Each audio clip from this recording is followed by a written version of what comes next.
When visitors arrive at 30th Street, there's a chain link gate which marks the end of the park and the beginning of Section 3, or the High Line at the rail yard. And people visiting the park and seeing that section really can get a feel for what the High Line looked like after the landscape had seeded itself in.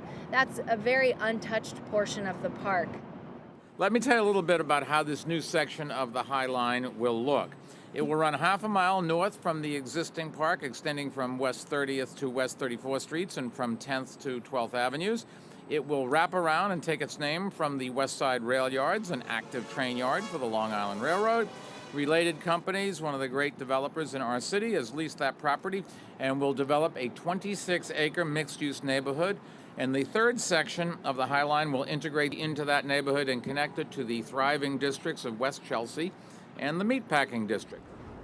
You have to try to get a sense of the scale of this development, right? I mean, basically, the Hudson Yards stretches from here all the way to that crane, and from here all the way to the river. It's essentially the equivalent of 6 mega city blocks that are all together, right? I mean, it's enormous. And it's going to be a whole new development, a whole new neighborhood unto itself, with the High Line basically wrapping around it.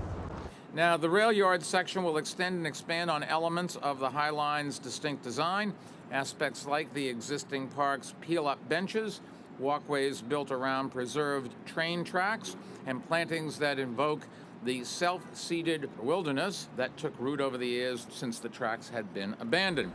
We're actually talking about opening up one section to the west, just as is, right? Creating a very simple path, a simple interim walkway to allow the public to be able to see the existing condition that really inspired the whole thing.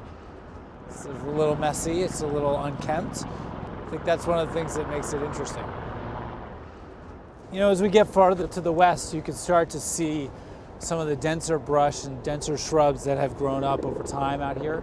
You know, it's very windy, so it's a pretty rugged environment, but you can see the plants survive and they've done their thing. We're going to preserve all of the tracks. There's a lot of really interesting track work here where the tracks are crossing, and part of the idea is to show all that to the public as well. 2, 1.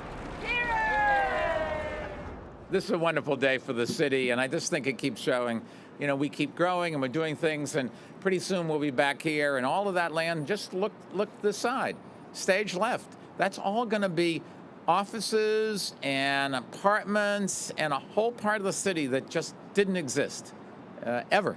This city, you know, you listen to the critics and you'd think the world's coming to an end, but the evidence is quite the contrary. Thank you. And Barry and everybody, thank you.